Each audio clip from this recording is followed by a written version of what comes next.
Bien, buenas tardes, jóvenes. Tengan muy buenas tardes. Vamos a darles un par de segundos a los compañeros de aula virtual que se van a conectar. Bienvenidos a los de aula presencial. El día de hoy vamos a ya tocar un tema desde el punto de vista procesal, podría decirse. ¿Se acuerdan cuando abordamos el tema de la propiedad? Y posteriormente en un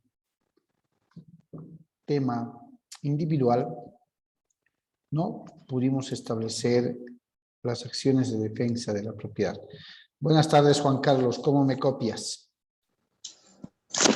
Buenas tardes, Luis. Bien. Muchas gracias. Veremos de darles un par de segundos a los compañeros, decíamos, que se van conectando. Y veníamos un poco recordando que cuando avanzamos el tema de la propiedad, si se acuerdan, en un tema individual, en un apartado, tocamos el tema de las acciones de defensa de la propiedad, ¿cierto? Y vimos la acción reivindicatoria y la acción negatoria. En esos temas establecimos de forma contundente, clara y precisa, que únicamente se puede accionar esos temas para defender el derecho de propiedad, ¿cierto? Únicamente. La acción reivindicatoria y la acción negatoria de ninguna manera pueden usarse o pueden accionarse judicialmente para otro tema, para otra pretensión, para otra demanda. Únicamente aprendimos a utilizar las acciones de defensa de la propiedad precisamente para ese objetivo, defender la propiedad, ¿cierto? Con todas sus características, con todos sus requisitos, establecimos que el único legitimado para poder iniciar una acción reivindicatoria o una acción negatoria era definitivamente el propietario. ¿Por qué? Porque en ambas acciones se estaban dilucidando el derecho de propiedad que las personas alegaban tener. En la acción reivindicatoria, si ustedes se acuerdan, existen presupuestos legales o requisitos que van a determinar la procedencia o no de esa demanda judicial y tiene que ver con que el propietario ha perdido la posesión de su inmueble o ha sido despojado de su inmueble y mediante la acción reivindicatoria el propietario le pide al juez que declare su derecho propietario y por ende desaloje, saque a quienes han podido usurpar su propiedad, ¿cierto? En cambio, en la acción negatoria, si se acuerdan, establecimos que va a proceder esa demanda teniendo como único legitimado para demandar también al propietario. ¿Qué es lo que va a generar la procedencia de la acción negatoria? Molestias, perturbaciones de otras personas, de terceros, que aleguen tener igual o mejor derecho que el propietario. Uno de los requisitos esenciales para esta clase de demandas es acreditar el derecho propietario. ¿Sí? ¿Se acuerdan? Pero un tema anterior al derecho de propiedad, ¿sí? En un tema anterior al derecho de propiedad, vimos el tema de la posesión. Lógicamente con la marcada diferencia que tiene con el derecho de propiedad, ¿cierto? Definimos a la posesión como aquel poder de hecho que tiene una persona, ¿sí? Para poder usar y gozar del bien, ¿cierto? En cambio, el propietario, ¿qué facultades tiene?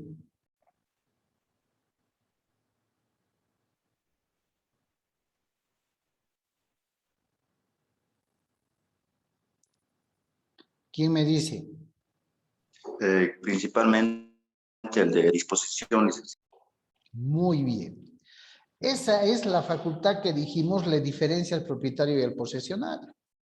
El posesionario o el poseedor más bien tiene la facultad de usar y de gozar de un bien que no le pertenece lógicamente. Pero el propietario tiene la facultad de usar, de gozar y de disponer, tiene el poder de disposición. Por eso que las acciones que habíamos visto de defensa de la propiedad tienen guardado que quienes están legitimados para poder usar esas acciones judiciales, esas demandas, son únicamente los propietarios. En la posesión vimos todas las características, que era la posesión, cuáles son los requisitos de la posesión, pacífica, pública, inequívoca, continua. Vimos los elementos de la posesión, corpus animus, vimos los vicios de la posesión, vimos qué era la detentación, ¿sí? Cómo se generaba la detentación, pero también cómo podía terminar la detentación para poder transformarse en posesión. ¿Cierto? Y les había dicho que quedaba pendiente el tema de las acciones judiciales de defensa de la posesión, porque así como la propiedad tiene acciones de defensa, la posesión también tiene acciones de defensa en la vía judicial. Y se preguntarán si el poseedor no es propietario, es simplemente poseedor porque está en posesión del inmueble. ¿Qué derecho le pueden hacer para poder acudir ante la justicia y generar una demanda que defienda su posesión? ¿Se dan cuenta? Sin ser propietario. Pero la norma legal dispone establecer acciones judiciales que vayan en defensa de la posesión. Acá debe quedar claro, en las acciones de defensa de la propiedad se dilucida eso, el derecho propietario. Por tanto, en las acciones de defensa de la posesión, ¿qué se va a dilucidar? ¿La propiedad del bien o simplemente la posesión? ¿Qué creen que se va a dilucidar en una demanda, en alguna acción judicial de defensa de la posesión? ¿La propiedad o la posesión? ¿Qué se dilucida? La posesión. ¿Quién? Buenos días, doctor. Buenas noches, doctor. Perdón. ¿Quién? ¿No los escuché? Yo digo la posesión. Exactamente. Ojo, no tiene que haber confusión alguna. En las acciones de defensa de la posesión no se va a dilucidar el derecho propietario. Se va a dilucidar el derecho de posesión. Esto no significa que el juez, llegado el momento, ¿sí?, le otorgue algún derecho similar al de propiedad al poseedor que accione una de estas demandas. No, de ninguna manera. Simplemente se va a ver el tema de la posesión. Y les hago esta aclaración así reiterativa para que si en algún momento ustedes se enfrenten a una situación en la que un poseedor ha iniciado una demanda, una acción judicial de defensa de su calidad de poseedor, no se puede contestar con otra demanda de acción de defensa de la propiedad. ¿Por qué? Porque en la demanda principal de defender la posesión, únicamente el juez va a dilucidar la posesión, no va a dilucidar la propiedad.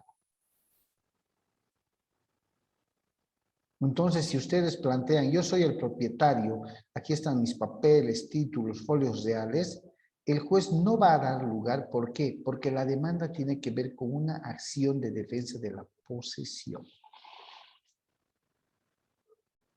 Lo que quiere decir que el propietario tendrá que demandar por cuerda separada, ¿sí?, por cuerda separada, plantear una de esas acciones de defensa de la propiedad. Porque el poseedor busca que se defienda su posesión y el propietario busca recuperar o retener su derecho propietario. Son dos institutos jurídicos totalmente distintos. Para ello, chicos, para ello, tanto aula virtual y aula presencial, Vamos a recordar un poco en este documental lo que vimos en relación a la posesión, un poco comparándola con la propiedad, para que después entremos a revisar qué acciones judiciales prevé la ley para defender la posesión. Pongan mucha atención, por favor, cualquier duda me van a preguntar una vez, vamos a dividirlas en etapas, vamos a dividir el documental en etapas, cumplimos una etapa, explicamos, compartimos entre nosotros la explicación, vemos otra etapa, volvemos a explicar, ¿ok? Voy a habilitar el audio del documental, perfecto. Ustedes saben para que ustedes tengan acceso al audio voy a silenciar mi micrófono. Mucha atención, por favor, con la terminología y con el recordatorio que vamos a ver. Ojo, ojo que no es legislación extranjera la que vamos a ver. Hay un documental muy interesante de la legislación mexicana, pero primero vamos a empezar con esto. Mucha atención en lo que vamos a refrescar la memoria, chicos. Ahí va. Es un instituto que causa ciertas controversias, porque no existe un concepto universal que establezca lo que significa la posesión. Entonces se vislumbran ciertas controversias y es necesario dar varias definiciones acerca de esta figura. Como uno de los mayores representantes sobre este tema de la posesión dentro de los derechos reales tenemos a Friedrich Karl von Savigny, quien nació en 1779 y murió en 1861, un jurista alemán que fue fundador de la Escuela Histórica Alemana. Con una carrera muy destacable, llegó a ser un personaje insigne. A partir de 1848, se dedicó enteramente a realizar trabajos exclusivos de derecho. Sobre la teoría subjetiva de Savigny, fue él quien promovió su teoría sobre la posesión y es la que se conserva como doctrina tradicional o teoría clásica. Esta teoría subjetiva que nos plantea Savigny sobre la posesión es una relación o estado de hecho que da a una persona la posibilidad física, actual, inmediata y exclusiva de ejercer actos materiales de aprovechamiento sobre una cosa, que es el corpus, también conocido como elemento físico o material, más el animus, que es conocido como el elemento intelectual o psíquico. Aclarando la teoría respecto de los elementos corpus, Savigny afirma que no es necesaria la toma de posesión materialmente realizada, sino pronta a realizarse. No consiste el corpus en el apoderamiento brutal de la cosa, sino la manifestación de un poder de dominación que se revela en los siguientes 3 puntos. Número 1, por la disponibilidad de la cosa. Número 2, por la disponibilidad directa e inmediata a someterla a un poder físico. Y número 3, por la posibilidad de excluir la intromisión de extraños. En resumen, la disponibilidad es lo que respecta al objeto y la posibilidad es lo que toca al sujeto. Para finalizar, podemos mencionar que debido al animus se da el nombre a toda la teoría de teoría subjetiva.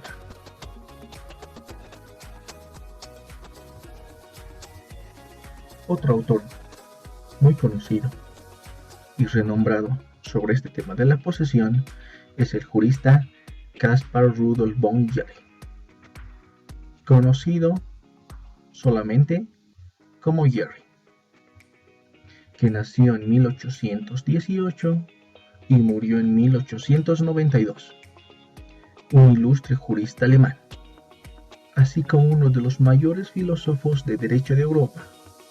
Sus teorías tuvieron gran trascendencia e influencia en el desarrollo de la doctrina jurídica moderna, en varios campos del derecho. La teoría de Jering es conocida como la teoría objetiva de Jering.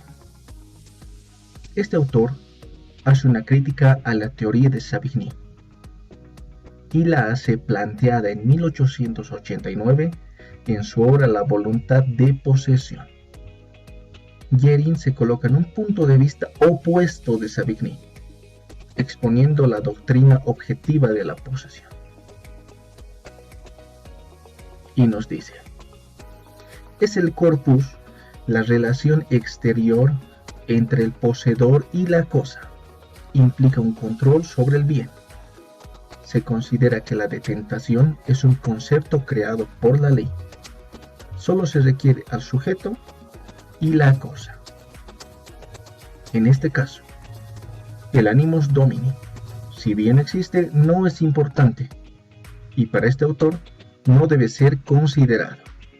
En todo caso, solo debe hablarse de affectio tenendi, que es la voluntad de tener o la voluntad de mantener. En síntesis, en su fiel exposición, plantea que la posesión no requiere ninguna clase de ánimos, ya que lo único válido es la voluntad de mantener la relación con la cosa, siendo el contacto físico directo entre el sujeto y la cosa. Otro autor, bastante reconocido, que también nos habla sobre la posesión, es Raymond Salleyles, quien nació en Francia en 1855 y murió en 1912. Fue un reconocido e influyente jurista francés con una gran y brillante trayectoria. Este jurista se pone en una posición intermedia, por lo cual a su teoría la denomina teoría ecléctica de Salleyles, y define la posesión como la realización consciente y voluntaria de la apropiación económica de las cosas, y por ello el poseedor será aquel que en el mundo externo aparezca como dueño de hecho y con propósito de serlo de la cosa. Para ofrecer estos conceptos, Salleyles se funda en lo que el corpus y el ánimo significan para él.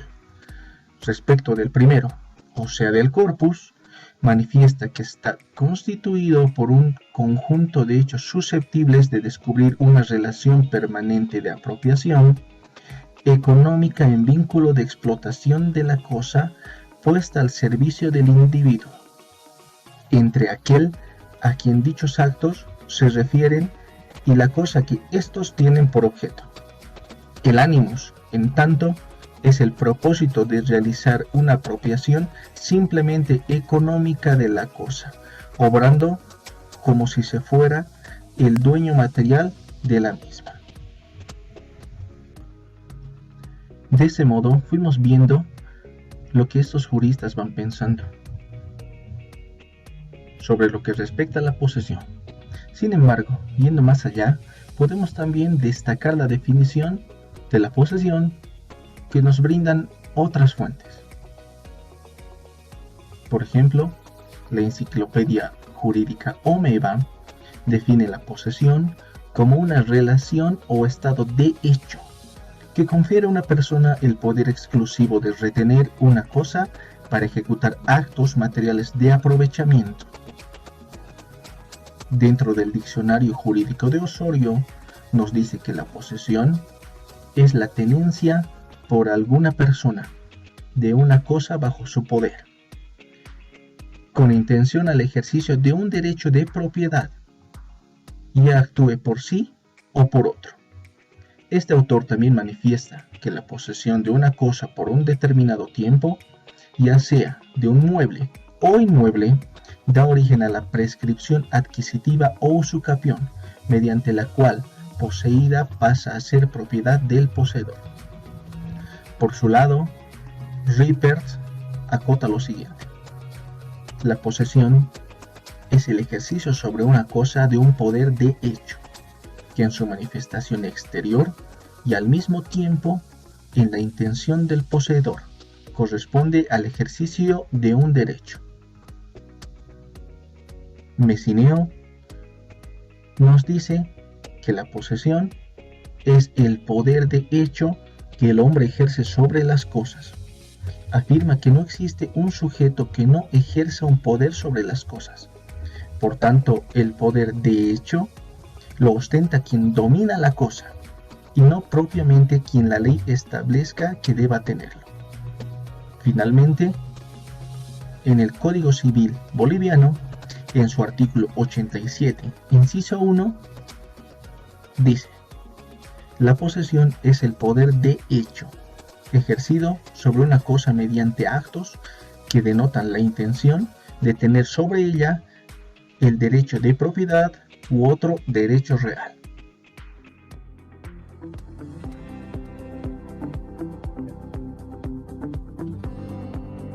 Bueno, de esta manera, ya habiendo hecho una introducción al tema correspondiente, que es la posesión, vamos a ir a otro punto de la ciudad donde se encuentra nuestro compañero Félix, el cual nos va a características de la posesión, que es el uso y disfrute. Uso quiere decir utilizar el bien conforme a su naturaleza y destino, y disfrute quiere decir la percepción, es decir, recoger los frutos que se pueden obtener del bien. ¿Qué sujetos pueden entrar en posesión de un bien? Las personas naturales y las personas jurídicas privadas y públicas, en especial las personas naturales, que son las que siempre están en posesión de un bien de manera inmediata, ya sea un terreno, una casa, un auto o cualquier otro bien. La posesión se puede definir como el derecho real, que consiste en una potestad de inmediata tenencia o goce conferida por el derecho, con carácter provisionalmente prevalente, con independencia de que exista o no el derecho real firme que justifique la atribución definitiva de esa potestad. Antes de entrar a los elementos de la posesión, debemos hacernos las siguientes preguntas para así ampliar nuestros conocimientos sobre quiénes se ejerce la posesión. Lo normal es ejercer la posesión de cosas corporales, bienes que pueden tocar, pero también se ejerce la posesión de derechos incorporales, que son los derechos de autor, por ejemplo. Te dan permiso de usar una letra de canción para modificarla o cambiarla, el tono y demás cosas. ¿Cómo se adquiere la posesión? De dos formas comunes. Uno es por medio de la tradición. La tradición quiere decir la entrega física del bien de una persona a otra, y la otra forma es solo hecho de tomar u ocupar la posesión de los bienes inmuebles, los cuales se adquieren por la ocupación. Se puede defender la posesión, y si es así, ¿cómo? Si se puede defender la posesión a través de dos formas. Primero tenemos la defensa posesoria. Es aquella defensa que ejerce el poseedor sin intervalo de tiempo, usando la fuerza física, si es posible, para restituirse su posesión. Si fue despojado, básicamente, es defender tu posesión de forma directa contra alguien que amenace quitártela o ya habiendo despojado. Segundo, tenemos la defensa posesoria judicial.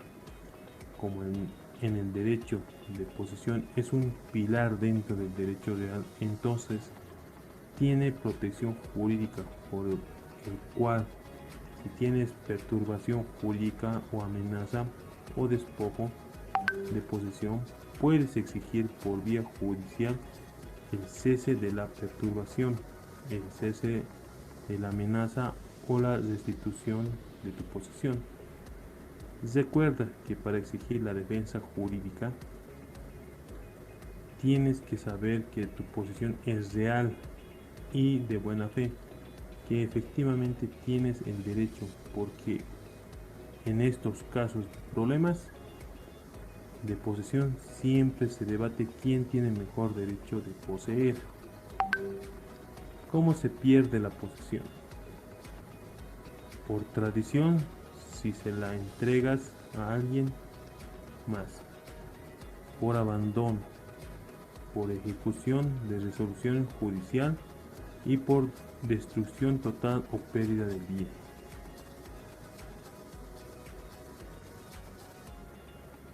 Bueno, ahora veamos cuáles son los elementos de la posesión. Los elementos de la posesión son dos, el corpus y el animus. Para entender mejor esto, la posesión es una situación de hecho, porque debe concurrir estos dos elementos, tanto el corpus como el animus. El corpus es el contacto o poder físico que tiene el sujeto sobre la cosa. ¿Qué es lo que quiere decir esto? Que uno puede tener la cosa en sus manos o que uno tenga en poder la cosa. El animus, hablamos de animus, al someter la cosa al ejercicio del derecho de dominio, actuando su titular como lo haría un verdadero propietario. ¿Qué es lo que quiero decir con esto? Que el corpus es tener la cosa y el animus es querer ser dueño de la cosa. Por eso se habla de una intención de someter la cosa al ejercicio de derecho de dominio. Es decir, que la cosa que se tiene en posesión y quieres convertirte en dueño de ella. Esto es importante para diferenciar lo que se denomina la detentación.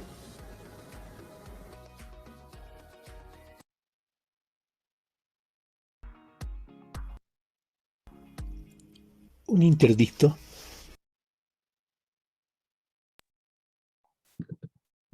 A ver, chicos, hasta ahí no me ven en la pantalla, pero estamos compartiendo con el aula oficial. Hemos podido recordar lo que hemos visto en el tema de la posesión. ¿Alguien tiene alguna duda? ¿Alguna pregunta todavía con respecto a este tema antes de entrar a las acciones de defensa de la posesión? Que ya en pantalla están viendo con el nombre de interdicto. Doctor, disculpe, no sé si soy solo yo o se le escucha muy bajo. ¿Cómo están los demás? Sí, doctor, igual se escucha un poco bajo.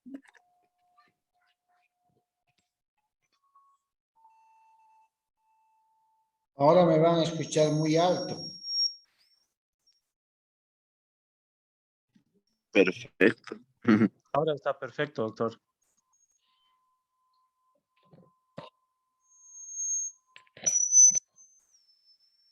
Se escucha muy alto.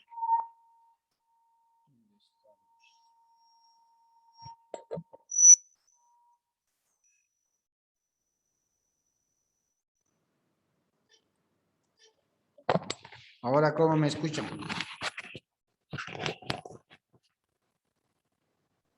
Bien, doctor. Ya.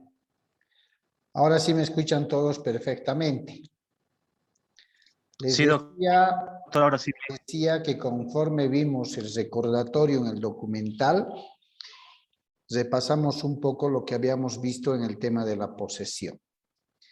No deben olvidar de ninguna manera que la posesión es un derecho real sobre un inmueble que ejerce una persona bajo un poder de hecho, ¿cierto? No bajo un poder de derecho y menos bajo un poder jurídico, que es lo mismo. ¿Quién ejerce poder jurídico sobre un bien inmueble? El propietario. El propietario. Ahí tiene que estar una marcada diferencia cuando definamos lo que es la posesión. La posesión no es otra cosa que un poder de hecho.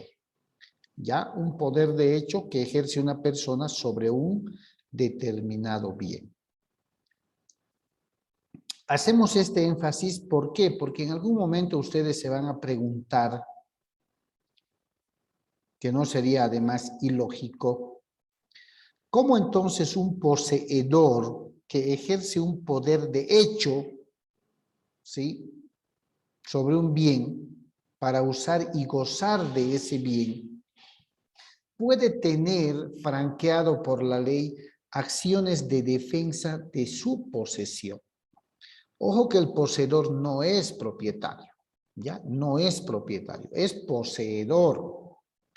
Pero debe ser poseedor, conforme lo han visto ustedes, cumpliendo con dos elementos constitutivos. ¿Cuáles son? El corpus y el ánimo. El corpus y el animus, ¿cierto?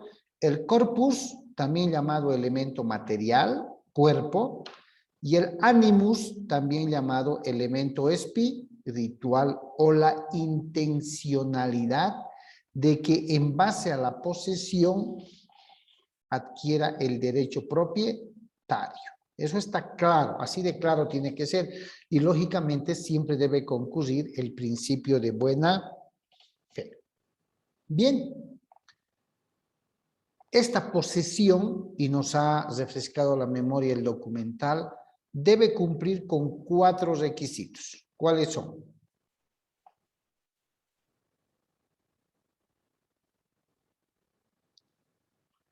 ¿Cuáles son esos 4 requisitos con los que la posesión debe cumplir?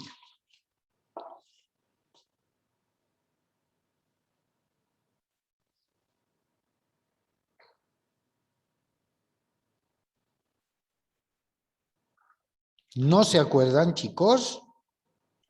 Público, pacífico. Ya, debe ser pública, debe ser pacífica.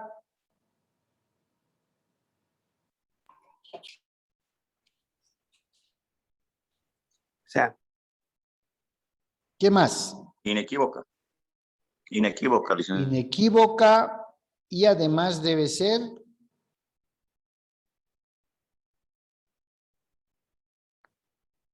¿qué debe ser?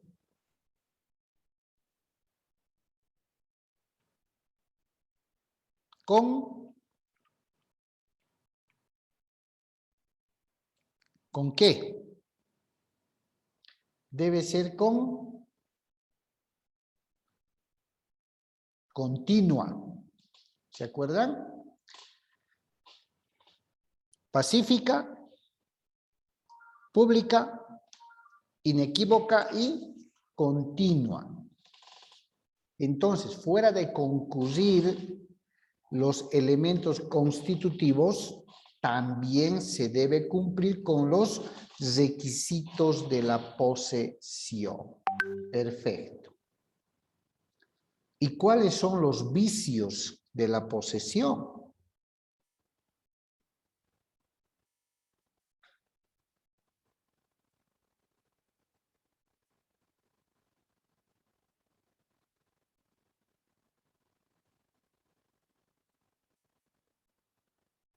Los requisitos los hemos manifestado. Podemos hacer la trampita de saber que los vicios son lo contrario a los requisitos. Lo contrario de público,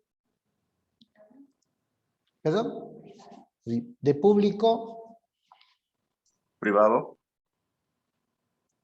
¿Ya? ¿Qué más? Lo contrario de pacífico.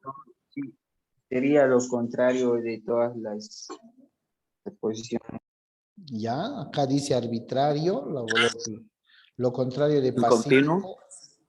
Arbitrario. Lo continuo, lo contrario de continuo. Discontinuo. Discontinuo, muy bien. Y lo contrario de inequívoca.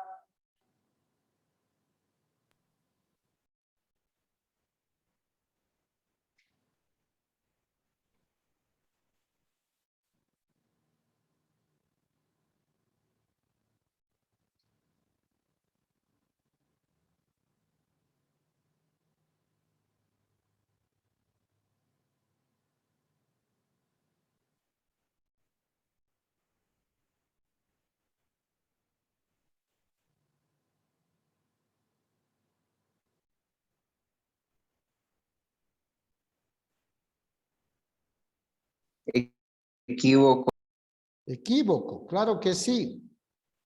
Entonces, si los requisitos son pacífica, pública, inequívoca y continua, son requisitos que debe concurrir, ¿cierto? Lo contrario, pacífica, violenta, pública, clandestina,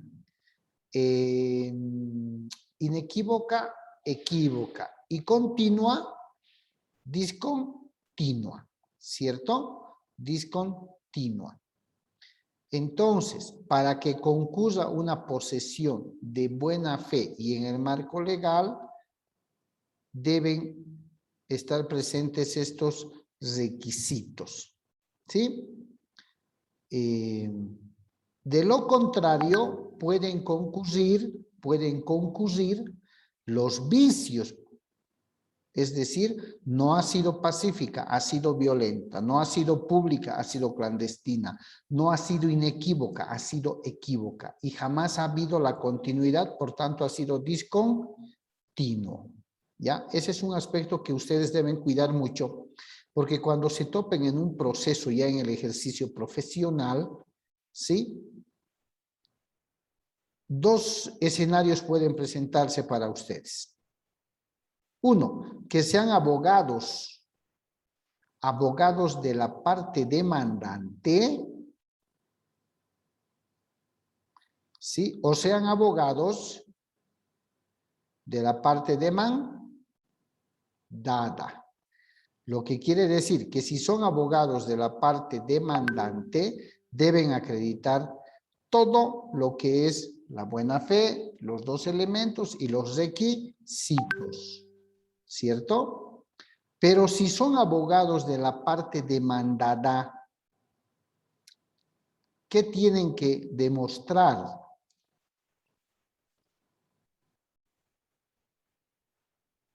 La inocencia, doctor. ¿De quién es? Debemos demostrar los vicios de la posesión. Muy bien, claro.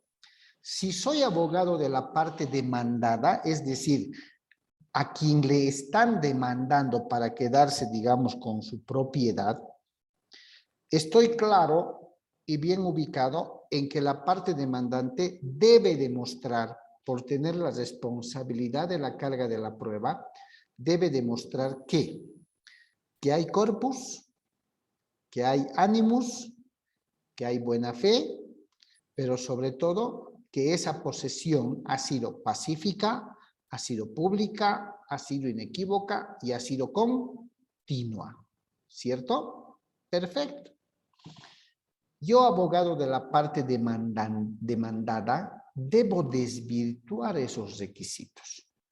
Entonces, ¿qué debo demostrar? ¿Cómo voy a, si vale el término, cómo voy a destrozar los argumentos de la parte actora, de la parte demandante?